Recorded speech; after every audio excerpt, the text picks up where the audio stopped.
चला सर्वांसाठी अभिनंदन. एक महत्त्वाची बातमी समोर आली आहे DHSच्या थ्रू सार्वजनिक आरोग्य विभागातर्फे, की जे परिपत्रक आलं सार्वजनिक आरोग्य विभागाचं, त्याच्यामध्ये आपल्याला आहे ना 5223 पदांची पदनिर्मिती ही करण्यात आलेली आहे. तर ते आपण परिपत्रक याच्यापुढे आपण बघू. त्याच्यामध्ये नर्सिंगचे, पॅरामेडिकलचे, administrative officer, class 4 worker, class 3 सर्वांचे जे पदनिर्मिती आहे ती 5223 पदांसाठी दिलेली आहे व ती निर्मितीचं परिपत्रक जे महाराष्ट्र शासनानं आपल्यासाठी काढले ते आपण आज बघूयात. ठीक आहे.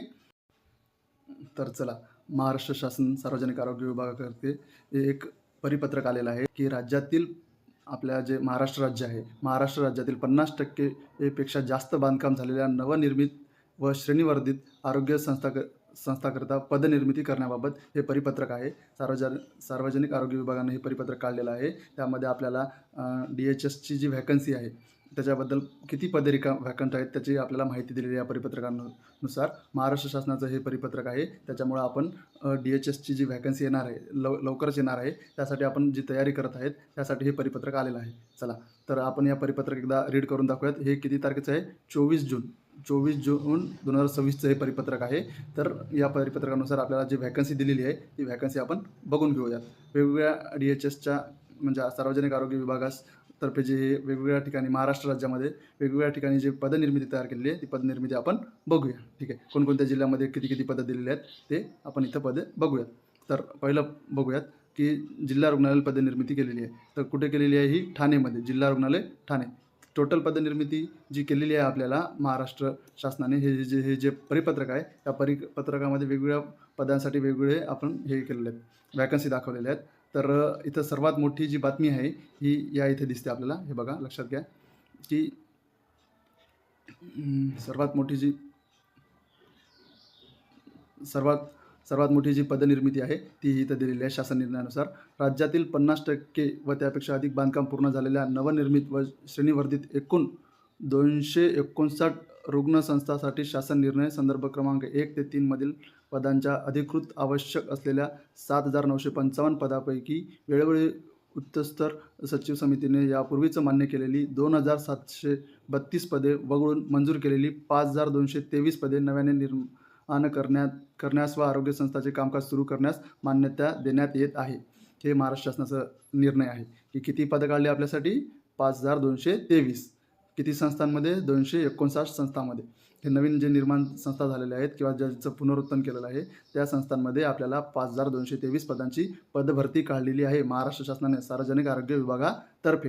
तर आपल्याला ही मोठी आनंदाची बातमी आहे. जे नर्सिंगची तयारी करत आहेत किंवा इतर जे लॅब टेक्निशियन आहेत, ECG वाले, सर्वांसाठी जी ही पदभरती काढली आहे ही गव्हर्नमेंटने काढलेली आहे महाराष्ट्र शासनानं ही जे वेगवेगळ्या ठिकाणी महाराष्ट्र राज्यामध्ये वेगवेगळे ठाणे झालं, अकोला झालं, अमरावती, हिंगोली सर्व ठिकाणी यांनी पदनिर्मिती तयार केलेली आहे. तर आपण वेगवेगळ्या पदनिर्मिती बघूयात. ठीक आहे. कोणकोणत्या ठिकाणी कशी पदनिर्मिती तयार केलेली आहे. तर कुठे त्यांनी हे केलेली आहे? तर पहिलं आहे जिल्हा रुग्णालय ठाणे. 336 खाटावरून 500 खाटांमध्ये श्रेणीवर्धित केलेलं आहे. तर त्यामध्ये ही अशा प्रकारे व्हॅकन्सी दिलेली आहे. हे बघा, वैद्यकीय अधिकारी. आपण आपलं जे परिसेविका व अधिपरिचारिका यांचं जे पदं काढलेले आहेत त्यांनी किती पदं काढलेली आहेत? परिसेविकेची 13 आणि अधिपरिचारिकेची 41 अशी टोटल एकूण 54 पदे निर्माण केलेली आहेत. कुठे आहे? कुठच्या पदासाठी आहे? कोणता विभाग? जिल्हा रुग्णालय ठाणे. ठीक आहे. जिल्हा रुग्णालय ठाणेमध्ये ही अशी पदे काढलेली आहेत. दुसरा आपण बघूयात की हे असे वेगवेगळे सफाई कामगार, शिपाई कामगार, सहाय्यक, स्वयंपाकी सर्वांसाठी. ठीक आहे. दुसरा काय? जिल्हा रुग्णालय बीड. 300 खाटावरून 500 खाटांमध्ये श्रेणीवर्धित केलेलं आहे. तर इथे वैद्यकीय अधिकारी, शस्त्रक्रिया, बधिरशास्त्र असे खूप सारे पदं निर्माण तयार केलेले आहेत. तर आपल्या परिसेविकेसाठी किती पदं काढलेली आहेत? इथं 13 व अधिपरिचारिकेसाठी 50, एकूण 63 पदे निर्माण केलेली आहे. कुठे केलेली आहे 63 पदे निर्माण? आपल्या बीड जिल्ह्यामध्ये, जिल्हा रुग्णालय बीड येथे. ठीक आहे. तर यांची एक ॲडव्हर्टाईज येणार आहे. ठीक आहे. नंतर दुसरं बघूयात आपण की अजून कुठे तयार केलेली आहे. 3 नंबरला आहे जिल्हा रुग्णालय अकोला. 100 खाटासाठी ही नव्याने निर्माण करण्यात आलेल्या नियमित पदांचा तपशील. तर जिल्हा रुग्णालय अकोला. तर इथे कोणकोणते किती पदे तयार केलेली आहेत बघूयात. परिसेविकासाठी किती केलेली आहेत 5, अधिपरिचारिकेसाठी 27, एकूण 27 पदांची निर्मितीचं पत्र येणार आहे. ठीक आहे. अकोला नंतर हे आपण असं एक एक बघत जाणार आहे, त्याच्यामुळं आपल्याला थोडं लेंदी जाणार आहे. ठीक आहे. हे अकोलासाठीच होतं. ठीक आहे.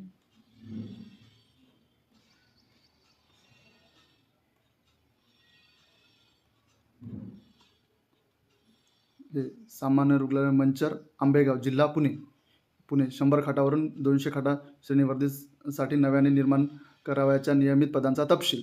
तर इथे वेगवेगळ्या पदांची माहिती दिलेली आहे. तर आपण बघूयात. आपलं अधिपरिचारिका व परिसेविका. हे परिसेविकाची किती टोटल पदे केली तर मग निर्माण 9 पदे.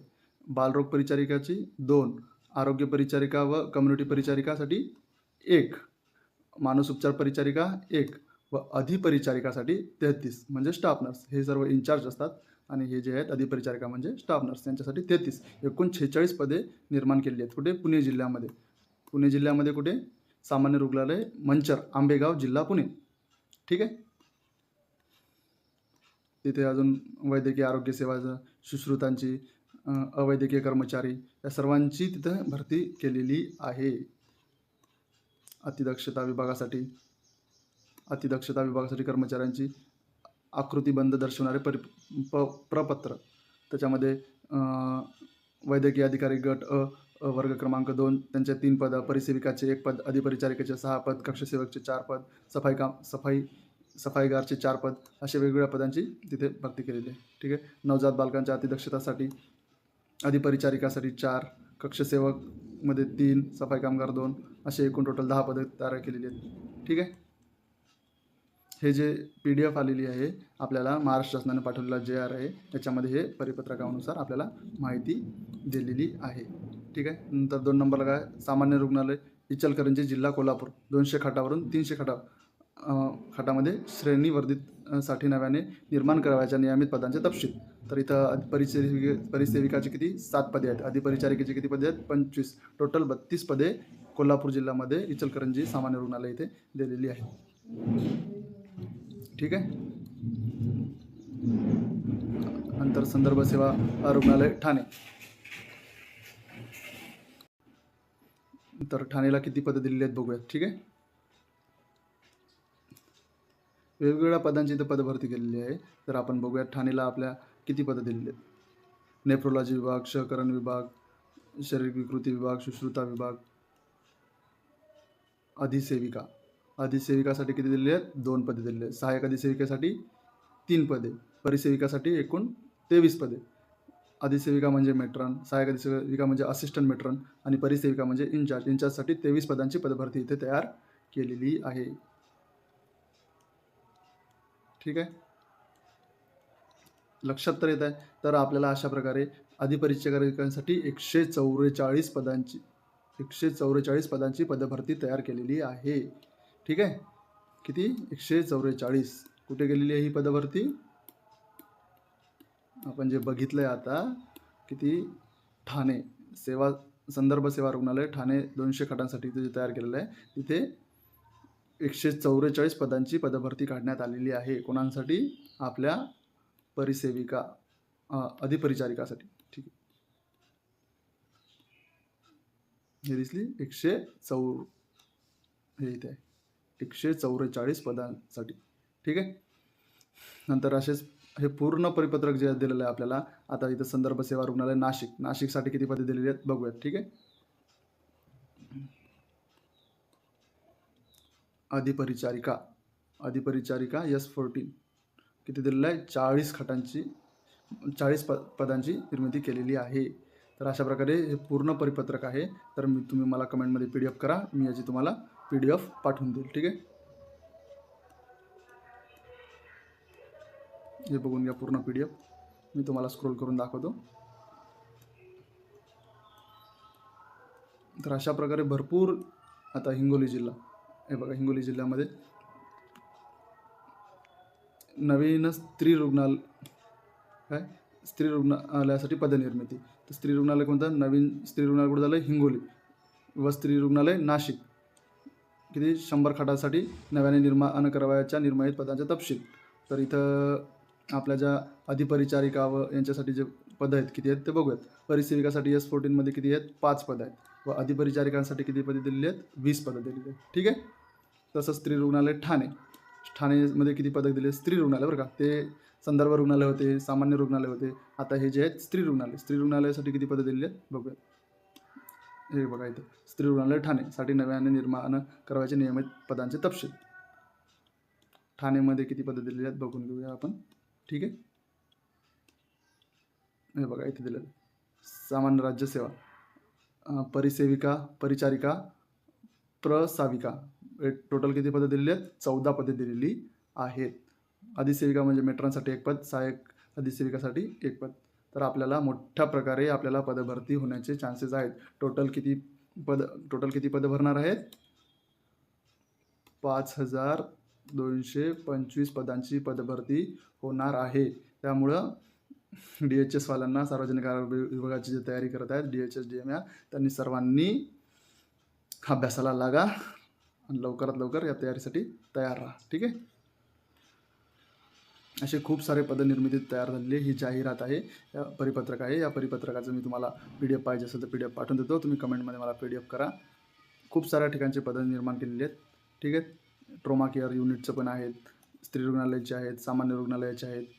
ठीक आहे. तर अशा प्रकारे हे परिपत्रक आहे. इथे लिस्ट पण दिलेली आहे, तालुका कोणकोणत्या आरोग्य संस्थेचे नाव, टोटल आरोग्य संस्था किती सांगितलं तर त्यांनी 259. ठीक आहे. या अशा प्रकारे आपल्याला लिस्ट दिलेली आहे. तर तुम्हाला ही लिस्ट मला कमेंटमध्ये PDF करा, मी तुम्हाला PDF पाठवून देईल. ठीक आहे. आणि हे लास्टला आपल्या तसं आहे, हे महाराष्ट्र शासनाचं परिपत्रक आहे. तरी आपल्याला याची PDF पाहिजे असेल तर तुम्ही मला कमेंटमध्ये PDF करू शकता.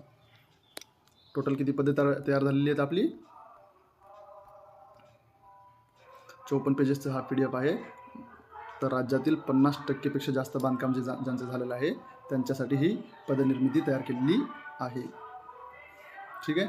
तर किती पदं काढली त्यांनी महाराष्ट्र शासनाने आपल्यासाठी 5223. हे इथं लिहिलं आहे 5223. ठीक आहे.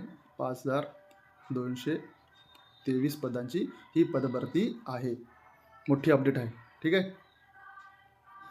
चला तयारीला लागा आणि माझ्या चॅनलला फॉलो, सबस्क्राईब करा. मी याच्यावर डेलीचे आता टॉपिक वाईज व्हिडिओ पण टाकणार आहे. ठीक आहे. चलो बाय.